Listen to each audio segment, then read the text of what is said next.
How's it going, everybody? It's Milwaukee coming back at you once again, and today we're going to be discussing Star Wars, The High Republic, Light of the Jedi by Charles Soule. Let's get into it. And before we kick off this review proper, I want to take a moment here to look at the cover. The cover art by Joseph Meehan depicts Jedi Knight Avar Kriss front and center, and to her left, we got Jedi Knight Elzar Mann, and to his left, we got Loden Greatstorm. And back to Avar Kriss's right, we got the Wookiee Jedi Buryaga. What do you guys think of this cover art? For me, doesn't really do nothing for me. I don't know why it's so different from what comes later. Like books 2 and 3 in the adult line look like they go together, but this one just stands out like a sore thumb. Those books are black. This one is like white. I don't know why they did it. Even Avar Kriss's lightsaber is wrong. That's something that bothers me. It might not bother you, but I know this is part of a larger art piece that has more characters that just are cut off on this edition of the book that I got. But maybe they should have did something else. I mean, if you saw this book on the shelf, are you tempted to buy it with this art? I don't know. You let me know. This book is set 232 years before the Battle of Yavin. One thing I can say about Light of the Jedi is that it really encapsulates the best of the prequel trilogy, but it also encapsulates the worst of the sequel trilogy. Let me explain. The most exciting part about this High Republic initiative and this first book, Light of the Jedi, is the fact that you know going in that we're going to be introduced to a whole bunch of new characters, new Jedi Knights, with different backgrounds, different species, different origins, and it's all new stuff to explore. So it's kind of, exciting. It gives you that feeling that you had back when The Phantom Menace came out, if you were around. Because in that movie, as you know, we get introduced to a whole bunch of classic characters such as, Mace Windu, Plo Koon, Yaddle, Ki-Adi-Mundi, Luminara. The list goes on. And we got to follow these Jedi, through the Clone Wars to their ultimate end with Order 66, right? It was one of the most exciting times in all of Star Wars for the fans, if you were around at the time. Now, what I mean when I say it also encapsulates the worst of the sequel trilogy is we kind of know that Disney Star Wars has a habit of making things up as they go along, right? And if you're not a fan of the Holdo maneuver or hyperspace jumping or skipping or whatever you want to call it, then you're going to have a problem with some of the stuff that goes on in this book and with the Nihil in general, because you get a lot of that. And you also get a lot of the Force does this now because we need the Force to do it when the Force never did it before. Again, if that's a problem for you, you might have a problem with this book in the High Republic era as a whole. But then again, you probably walked away from Disney Star Wars a long time ago, didn't you? You're not watching this review. So, like with this book, the High Republic era, you got to take the good with the bad. And yeah, maybe the good outweighs the bad for you. Maybe it doesn't. So for the first part of this review, I'm going to go ahead and try to give a spoiler-free as possible take on the book. And then for the latter half of the video, I'm going to go hardcore into the spoilers. Just so those of you who are watching, you don't want to be spoiled, I'll let you know when I go into the spoiler section. One positive that I'd like to talk about with Light of the Jedi is that it introduces a lot of new characters. Although it's kind of a double-edged sword, because while it introduces a lot of new characters, it doesn't really do enough with them to make them stand out or all that interesting. So you're going to have to make of that what you will. Also, on the positives, I want to touch on the Jedi Vectors, which are the new starships utilized by the Jedi. Only the Jedi can fly them. In fact, you got to plug in your lightsaber into the ship to even operate the weapon system, and the color of the lightsaber crystal determines the color of the lasers that the Vector blasts out, which, is pretty neat. Although it begs the question, why didn't the Jedi keep this technology, throughout the Clone Wars? And of course, the real-world answer is because it hadn't been invented yet. But, the ships are often described as flimsy and cheap-looking, so perhaps the Jedi decided later on down the line that they needed a little bit more armor when it came to their spacecrafts. Another positive I'd like to point out here is that the space combat, I guess there's more in the beginning, but towards the end, the final climatic battle against the Nihil, I really enjoyed the space combat as depicted by Charles Soule here. Very brutal stuff that we haven't seen before in Star Wars. At least I haven't seen it before. And then the shenanigans start happening, and that's when things start to take a turn. But I will, I'll give credit where it's due. He presents the Nihil space combat at first as something to take very seriously. As for some negatives to say about the book, this is supposed to be the Jedi at the height of their power, right? The High Republic. Everybody looks up to the Jedi, and yet the book depicts the Jedi losing a lot. Now, I'm not going to say the Jedi can't lose battles here and there. Of course, they can. They do. But, as for an opening salvo on this brand new initiative where the Jedi are supposed to be primo, they lose a lot. And this is probably the highest death count ever in any Star Wars novel. And that includes like the New Jedi Order and stuff like that. With this hyperspace, the emergences, there's 40 plus emergences and all these ship parts, crashing into planets, wiping out civilizations, destroying planets and moons. A lot of death and destruction. And the Jedi, they fail to stop a lot of it. And every major combat that they get into, they kind of lose, here and there. But if this is supposed to depict the Jedi as all-powerful and great, I feel like Charles Soule fell short of the mark. And speaking of falling short, how about those Nihil? Not exactly the threat that we were promised. In fact, they're a bunch of, they're described as space Vikings, and I guess that's supposed to be cool if you're into Vikings. I myself not really into Vikings, but that's neither here nor there. They're a bunch of space clowns. And, as I'll get into later, as I go more in depth in some of my complaints about the book, not really feeling the villains here thus far. And we combine that with the Jedi losing a lot. It's just like, what is even happening with this book? Also, a negative, I must point out, the book has some pacing issues. The book is broken down into 3 parts, right? You got the first part, which is the Great Hyperspace Disaster, right? Stretches on far too long, in my opinion. Then you got the second part of the book, which is like the characters go on side quest, to figure out what happened with the hyperspace, disaster, who did it, who's responsible, how can they stop it. And you got the third part, the big climax, the big battles. And, in a normal book, that's how it would go. But it turns out there's actually one of the side missions that gets stretched way beyond. And it ends up becoming like the climax of the book out of nowhere. And I'm not the first person to point this out, because I've been watching the High Republic show that was streamed on the Star Wars YouTube channel. And in the very first episode of that show, one of the commenters, sends in a question, via Twitter or whatever, and they point out the same thing. And the answer they got back is that they did it that way so it's more dramatic. And I'm just calling BS. Maybe your finale should have been more dramatic. But again, when it involves a Nihil, I can see why they did what they did. But it's rough. All right, we're about to enter the spoiler section. If you don't want to be spoiled, I suggest you click to the time on the screen. Starting off here, I want to briefly touch on some of the key characters that we meet throughout the book. Try to keep everything straight here. First, we got Jedi Knight Avar Kriss, who uses a form of battle meditation, although it's never called battle meditation, to coordinate the efforts of the Jedi throughout these battles. She spends most of the book literally floating around as though she was a victim of Pennywise. But she's our fearless leader and the main focal point of this book as far as the Jedi are concerned. Throughout most of the book, she's joined by Jedi Knight Elzar Mann, who is said never uses the Force the same way twice. But I'm calling BS on that because it's not like he holds all his Force powers back. He's only used Force jump once or Force push once. No, what they're trying to say is he's creative with his use of the Force. He's always trying to come up with new solutions and new ways to utilize the Force to solve problems, which we will see in this book, which is something I'm going to point out as laughable.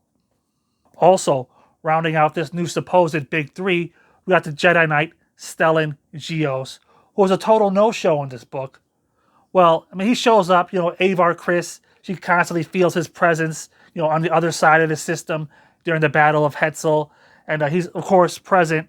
He says one line when Starlight Beacon, goes online during the celebrations at the end of the book, but, he plays more of a role in later books. I gotta say, it's a bit of a missed opportunity here with the first book launching this new initiative not to have Stellan present because he is one of the Big Three, supposedly, right? So, what are you gonna do? Another key Jedi Knight is Loden Greatstorm, who is described as a dark-skinned Twi'lek, and his Padawan learner, Bell Zettifar. They take up a lot of page time on this book. And, Bell Zettifar, to me, looks like he's becoming the main protagonist of the series. But we won't know that until, like later on. Also, a couple Jedi of note. We got Buryaga, a Wookiee Jedi. Who doesn't love to see that? You got the best of the Jedi with the strength of a Wookiee. Unfortunately, doesn't get a lot of page time in this book. Who knows, maybe that'll change later. And another Jedi, one who I'm more interested in, is Skier, who is, I believe, the first Trandoshan Jedi that we've ever had in Star Wars. And if you know anything about the history of the Wookiees and the Trandoshans, I'd like to see those two interact a lot more. And of course, I would be remiss if I did not mention the Chancellor of the Republic at this time, Lina Soh, who is literally a feminist cat lady. Don't take my words for it. Here's the official character art. Look at those big cats. Now she's focused, of course, on her legacy and what she means to the galaxy at large. Starlight Beacon is the first of her great works. I'm not sure how great we could consider these works to be when you think about the fact that they're not around later on in Star Wars. But at this point, I wouldn't be surprised if she's credited with coming up with the plans for the Death Star. Once Palpatine takes office, he's going through the file cabinets and he just happens to stumble upon these great plans by Lina Soh. I'm joking, of course, but you never know with Disney Star Wars. And that, of course, brings us around to our villains of the series here in this book. The Nihil, led by Marchion Ro. Oh, no, wait, that's not right. Marchion doesn't actually lead the Nihil. He is the eye of the Nihil, but he's not the leader. No, you see, the true leaders of the Nihil are known as the Tempest Runners, and there's 3 of them. The first one, we got Pan Aita, who's a Dautan. Then we got Kasav, who is a Weequay, and then Lorna D, an emaciated Twi'lek. They're the true boss of the Nihil, and Marchion Ro just supplies them with the paths so they can drive through hyperspace. So it's kind of a weird structure where, Marchion knows that his days are numbered and that he's only kept alive by the Tempest Runners because he has the paths. And the Nihil predate Marchion Ro and his father, who used to be the eye of the Nihil, Asgar Ro. So the whole structure is kind of strange. Everybody seems replaceable. And this is like a long-going pirate group. And for some reason now, they're a big threat. But I'm just not buying it. So, the book starts out with this great hyperspace disaster where 2 ships collide in hyperspace, causing one ship to disintegrate and send pieces of it hurtling through hyperspace. And as it eventually slows down, they come out in the space systems and they rain down, like meteors crashing into planets, causing a whole bunch of death and destruction, right? That's all well and good. As a result of this great hyperspace disaster, we get a lot of POVs from characters that we don't care about. We get a lot of POVs from characters who aren't around much because it's their POV of them dying, from this, collision of the great disaster or whatever. And it just takes up a lot of time. And it's just I've seen this technique used before in other stories, other books, to create tension and to create drama. Maybe once is fine, maybe twice is fine, but, Charles Soule, he just drags it out and he uses it to, really nail home that we are all the Republic. You hear that phrase throughout the book as Republic characters sacrifice themselves to save other characters in peril because we are all the Republic. And you just get tired of it. And it's can we get to the characters we care about already? Can we get to the Jedi? Can we get the story moving, please? But don't worry, the Jedi eventually show up in the Hetzel system, right? Which is the big point of the first part of the book where the first main emergence happens. And they arrive to the planet with, I shit you not, 90 minutes left to impact, right?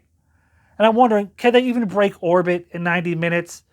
A lot of times with these books, space and time and all this stuff gets warped. And you just have to accept things, which is a big problem I have with the book. And I'll talk about that when I get to the hyperspace section. But the Jedi are asked to do a lot here with a little little time to do it. And it just, I don't know, maybe if we didn't waste time on all those other characters, it really wouldn't have made a difference in the book. But, eh. And also, like another thing with this section of the book, the Legacy Run was a ship that got destroyed in hyperspace, and it was carrying a bunch of passengers, right? Well, this book is full of death and destruction, except for when it comes to the Legacy Run, because wouldn't you know it, oh my god, there's survivors trapped on the debris of the ship. We gotta, save the survivors on the ship. It's a lot of this non-drama drama that just goes nowhere. And, of course, you gotta save those kids. Can't let them die. But, never mind all the planets that get destroyed later on. It's just we gotta save these specific kids. And, I just wasn't digging it. The first part of the book, in my opinion, really dragged and overall hurt my enjoyment of the story. But if you thought that was bad, pieces of the ship plummeting into the planet, like the asteroids that killed the dinosaurs and wiping out all humankind and life, no. Something even more ridiculous happens. Throughout this battle, the Jedi discover that the Legacy Run was carrying a tanker of Tabana gas. And that Tabana gas just happens to be heading straight for the sun. Now you might say to yourself, so what? It burns up in the sun. Big deal. Well, let me tell you, it's a real big deal because apparently if that Tabana gas were to explode in the sun, the entire solar system would just be destroyed, right? Who needs a Death Star? Who needs a Star Killer base where you can just throw tankers of Tabana gas into the suns of these solar systems, wiping out your enemies? It's completely ridiculous. But again, the stakes gotta be raised. Oh my god, we gotta raise those stakes, everybody. And it's just kind of ridiculous. The Jedi, they're here. They got 90 minutes to get all this done. They're straining through the Force. And a lot of them are like dying in the effort. They're having like aneurysms and brain bleeds. And they're sacrificing themselves. It's all, it's just ridiculous, right? But again, we're supposed to care. But unfortunately, at this point, we don't. All the key characters, like Avar Kriss, all they're doing is floating around, coordinating. And then we got, Jedi like Loden Greatstorm and his Padawan, breaking up, class wars because the rich people want to take their space yachts into space, but they don't want to take any of their peasants with them. So no, Loden Greatstorms, he's got to go down there and, break that up and make, the rich people take the peasants. It's just like all these moral quandaries, in the book. And it's just like, come on, let's get on with it already.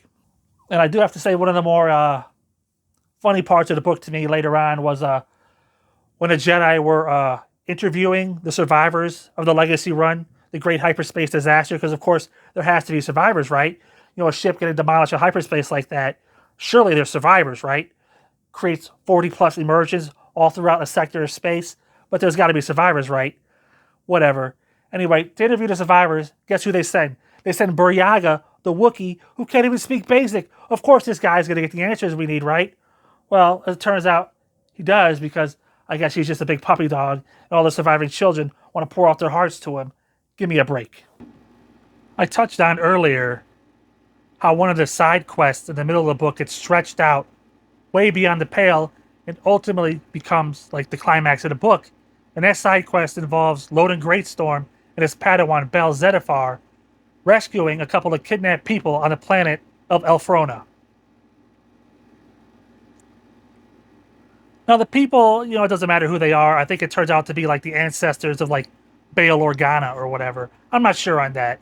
But it's really how this whole thing plays out. That's what's funny, because it evolves into like one big space horse chase across like this deserty area or whatever. Now while this space horse chase, right, is going on, in other parts of the galaxy, you got multiple space battles going on with the Nihil versus the Republic coalition. And it's laughable. It hurts the book, it hurts the pacing. But ultimately, I will say it was the right move, because it's the result of this side quest that sees Loden Greatstorm getting captured by the Nihil. It sets up the only real hook for me going into the next books that caught my interest, because I wanted to see what happens next with Loden Greatstorm. And I wanted to see, Bel Zettifar going after his Jedi Master who was captured by the Nihil. Now let's take a moment to speak of the Nihil, right? The new enemy faction, right? The faction that's so deadly, so devastating, that they caused this whole hyperspace emergence totally on purpose, right? Well, yes and no. You see, this book sets it up to where the whole hyperspace disaster was sort of like one of those Bob Ross happy accidents that just happens to go in favor of the Nihil. You see, before this accident happened, the Nihil were running roughshod all over, wild space out there in the Outer Rim, doing what they wanted, building up a reputation for themselves for generations. Like I said, the Nihil predate Markion Ro, who was the current Eye of the Nihil, his father, Asgar Ro, who was the previous Eye of the Nihil, and even talking about his grandmother, but I don't know if she was an Eye or not. The point is, the Nihil have existed for a long time, and now they're about to destroy themselves because they're stupid. You see, the reason why they're stupid is because they decided to go out and take credit for the great hyperspace disaster, which they did cause, but it was an accident. And so they out themselves to the Republic and put themselves on the galactic stage in a big way, holding planets for ransom. Needless to say, it doesn't go their way, and everything falls apart for the Nihil. Throughout the book, there's this subplot with Markion Ro all about who killed his father, Asgar Ro, the previous Eye of the Nihil. Now, he suspects that it's one of the Tempest Runners, either Pan Aita, Lorna D, or Kassav, who killed his father, because Markion Ro ultimately knows that he's expendable and he's only useful as long as he keeps providing the Tempest Runners with the paths, right? So he suspects that one of them killed his father. So the whole time he's like, who killed him? Who killed him? He wants revenge, right? So while the one Tempest Runner, Kassav, oversteps, challenges the Republic, Markion Ro decides that he's going to take this opportunity to transform the Nihil because he believes it's necessary for the Nihil to change. So what he does in the big battle against the Republic is he decides to sacrifice 1/3 of the Nihil to prove a point to the other Tempest Runners that Markion Ro is now the boss, right? Brilliant, right? Here we have a faction that could have operated forever had they only kept their mouths shut. An accident occurs, a freak accident in hyperspace caused by them, but not one that they themselves could cause because it's impossible to do so, even though at the end of the book, Markion Ro claims credit for it, saying, oh, I did it on purpose. I'm like, BS, man. No, you didn't. It was just a happy accident. And now he decides he's going to sacrifice 1/3 of his group to prove a point. And so the Nihil are now weaker than ever. They're exposed to the Republic. Great job, Markion Ro. What great villains the Nihil proved to be in the end. And of course, the fact that Markion Ro is a Kylo Ren type character, he's a male villain that you can't really take seriously because all he does is throw fits and tantrums, right? Like the first real scene we get with him, he's torturing an old lady, the old lady who just happens to be the source of the past that he gives to the Tempest Runners, right? So he's torturing this old lady because she's not giving him what he wants fast enough. Real great villain there. All I'm saying is Darth Vader would never, right? Darth Vader, come on, that's a real villain. Kylo Ren sucks. Markion Ro sucks. And as much as Markion Ro sucks, these authors, they really try to sell you on him by giving him 1 to 2 good scenes, in the book. And you're like, wow, where did this come from? Why wasn't he acting like this from the beginning? It's just, they're trying to force it. I don't really see it working, but I guess I'll have to see long term how it goes. But Markion Ro and the Nihil, not exactly what I'm looking for when it comes to villains in Star Wars. Not the big threat that I was promised. Not space Vikings, but more space clowns. Am I right? And the funniest part of all of this is they expect us to believe that Markion Ro, as ineffective as he is, somehow has a spy in the Chancellor's office. Make it make sense. They're just trying to build this faction up to the point of unbelievability. They've done nothing. They're just Outer Rim raiders. And yet they expect us to believe that they got a spy in a Chancellor's office. Come on. What can't they do? Except win a battle, of course. Let's talk hyperspace. Something that I would normally not suggest people do. Hyperspace is Star Wars. It's just one of those things that you just gotta accept, right? You gotta get from planet A to planet B. Let's jump into hyperspace. Even though it's not like Dustin Crop's boy, it is a little bit complicated. You just don't think about it. You just accept it, right? Well, perhaps the biggest sin that the High Republic is committing here is that not only is it making you stop and think about hyperspace, it's trying to tell you how it works and how it should work and how they think it should work and how the Nihil, the enemies, they circumvent traditional hyperspace using their paths. And I think it's where the story really, or the concept, I should say, falls apart because, again, you just don't want to focus on things like that. In certain franchises, right? Star Trek, they got warp speed. You say, okay, I accept it. You move on. In Dune, the Spice Navigators, they literally fold space. How does that work? I couldn't tell you. You know why? Because I just accept it and I move on. I want the story to continue, right? Some science fiction franchises, you go into cryo sleep and you accrue a sleep debt because you got to travel long distances over time, right? You accept it. You just move on. Star Wars has hyperspace. It's like quick, right? They jump into hyperspace, boom, it's over. You don't think about it. But here, it's all the focus. There's a point in the book where Chancellor Lena So decides, because of all the emergencies happening throughout hyperspace, right, that it's too dangerous to travel through hyperspace. So she decides she's going to shut hyperspace down. As though hyperspace were some road in your city that needs to be shut down for construction. So you got to find a detour, right? So this causes, a whole bunch of stuff with supply chain issues because nobody could travel through hyperspace, right? Well, a big premise of the book is that the Republic is trying to expand into the Outer Rim.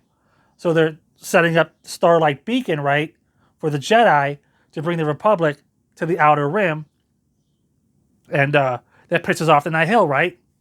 And other criminal organizations like the Hutts or whatever, but mostly the Nihil. And so, Chancellor Lena So, she shuts down hyperspace, and the people of the Republic, they oblige her, right? Whatever. They'll not travel through hyperspace, right? Good little citizens. Well, what about all the people not in the Republic? Why would they ever listen to the Chancellor of the Republic they're not part of? That would be like the Canadian Prime Minister telling me not to do something. I'm like, fuck off, pal. I'm doing what I want, right? I'm just not going to listen. And then, to even think that you could shut down something like hyperspace, that's like two-dimensional thinking. Isn't that right, Mr. Spock? Space goes all directions, not just, north, south, east, or west. How could you even shut something down? Now, I know the argument people will make is that, well, hyperspace, you got to use hyperspace beacons to get the precise coordinates to put into the Navi computer, to go into the hyperdrive, to get the hyperspace so you don't fly through an asteroid or whatever. It's all BS. Hyperspace doesn't exist. It's not real. You're not meant to think about it. How many times in these Star Wars stories does hyperspace travel take a long time? Except for when the hero's in trouble and they got to make a quick save and then boom, here comes the cavalry through hyperspace instantaneously, right? It's best if you don't think about it and you just accept hyperspace for what it is. But they're trying to define something undefinable and they're doing a bad job. And so, of course, that leads to the Nihil, right? They're the only ones who could travel through hyperspace because they have their special paths. And that's what makes them a threat. That's what makes them dangerous. That's why they're holding up star systems for ransom, right? It's like, come on. So as ridiculous as all that hyperspace stuff is to me, right? Takes me out of the story.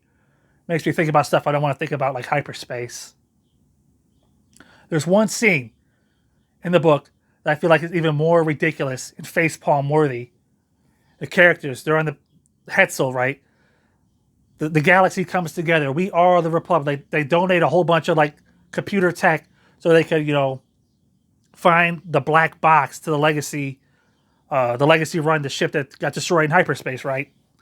But the problem is it's generating so much heat that the computer system or whatever is about to overheat, right? And keep in mind, this is a vast network of computers strung together out in like a field, right? Real ridiculous stuff. But it's about to overheat. So the Jedi Knight, Elzar Mann, the guy who never uses the Force the same way twice, the guy who tries to come up with new ways to use the Force and save the day, suggests that he and Avar Kriss should use the Force to make it rain so it could cool off the computers and thus they'll be able to complete their mission, right? How ridiculous. This is peak Disney Star Wars. Nobody better tell the moisture farmers on Tatooine that the Jedi can use the Force to create rain or else they will be out of a job. How ridiculous is this? You know, there are some times when Disney creates Force powers like Force healing, you know, for Rey or whatever in the movies. I'm like, well, you know, it's in the games, so it's like whatever, but they would never use it in the movies, clearly, right? That would be cheating, because all the Jedi that ever got killed should just force heal themselves back to life, or the Padawan should do it. But no, we'll reserve it for Rey in the sequels and the Disney trilogy, and they just make the Force do whatever they wanted to do, whenever they needed to do it for the plot, right? But when they made the Force create rain, I mean, that's just ridiculous, right? What will they come up with next? Well, I'll tell you what they come up with next. You know, at the climax of the book, right? Marchion Ro, he's gloating to his captured Jedi prisoner, Loden Greatstorm, all about, you know, his history, his family history with the Jedi or whatever, which he doesn't really get into. And then he pulls out this purple stick. And Loden Greatstorm is like, what is that purple stick? And I'm like, what is this purple stick? So going into the next book, right? The only thing I'm looking forward to, the only hooks that Light of the Jedi got into me, is I want to see Bel Zettifar come to rescue his master from Marchion Ro on the Night Hill, Loden Greatstorm, and I want to see what's up with this purple stick. Like, that's what's keeping me going, you know, right now with the series. It's not the worst thing I've ever read. I know I did a lot of complaining here, but that's just, you know, me after the fact, you know, thinking about the book, thinking about, you know, what went down and hyperspace and all that stuff. But I really did find it to be sort of like a page turner. You know, I read it pretty quick. It's not a bad book. It's just one of those books, the more you think about it, like the worse it kind of gets. But your initial read through, you'll probably enjoy it like I did. It's just a matter of you, right? What do you like? And so, with all that being said, I'm going to go ahead and give Star Wars, The High Republic, Light of the Jedi by Charles Soule a 3 out of 5. Yeah, it's not a perfect book. It's certainly not a perfect start to this new initiative. But it did enough in the end to hook me to want to see what happens next. Even though I'm not thrilled with the villains. I'm not really thrilled with the characters. But, you know, for a multimedia project, I want to see what happens, right? We got adult novels. We got young adult novels, middle grades, comic books, manga, audio dramas. I mean, this shit's got to get better, right? Right? Until next time, I'll see you there.